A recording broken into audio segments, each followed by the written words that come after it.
Matthew chapter 10, verse 16. Behold, I send you forth as sheep in the midst of wolves. Be ye therefore wise as serpents and harmless as doves. In this verse, Jesus commanded his disciples and us to be wise as serpents. The word wise is the Greek word which means prudent, careful, cunning, discerning, thoughtful, intelligent, or sensible. This word perfectly depicts the behavior and actions of the snakes. They are very careful, discerning, intelligent, and prudent in how they act. It is fact that Jesus told us that we need to be as wise as serpents. There's obviously something Jesus wanted us to learn from the behavior of snakes. If you're squeamish about serpents and snakes, stay with me for the next moment so you can get the full impact of what Jesus was telling us. Remember, Jesus is the one who chose to use a serpent to make this point.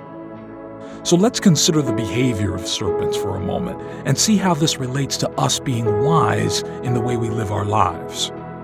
First, when serpents move into a new territory, they don't announce their presence. Instead, they lay low, stay quiet, and blend into the environment. As snakes evaluate a new situation, they see what kind of opportunities are in the area. They identify places of shelter. They find hiding places to protect themselves from the attack. They observe and see where they can find the easiest prey. When all these facts are assimilated, the serpent is ready to act, and Jesus said there is wisdom in a serpent's behavior from which we need to learn.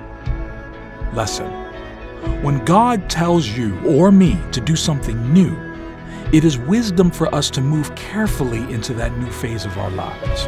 A common mistake is to act too fast. Acting hastily before all the facts are gathered and assimilated can lead us to make erroneous decisions. In fact, one serious mistake can cause us to lose an opportunity altogether.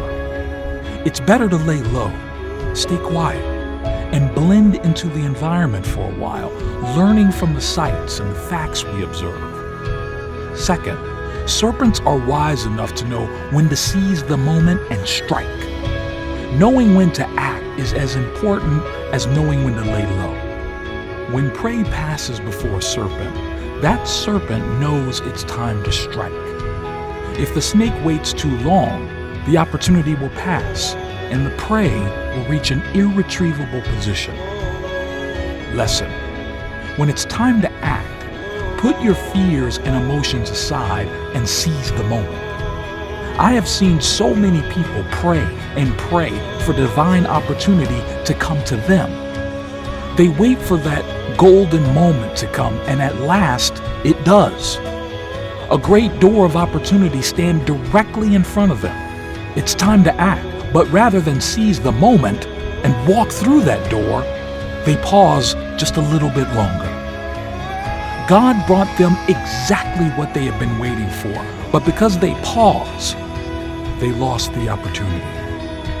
When they finally got around to saying yes, it was too late. You and I are not brilliant enough to figure out the right timing for everything by our own logic. So be very careful not to move too fast, and be careful also not to delay when the time is right to act. Open your heart to the Spirit of God and let Him begin to teach you when to lay low and when to strike. Thanks for watching this video. Share and subscribe for more amazing inspiration.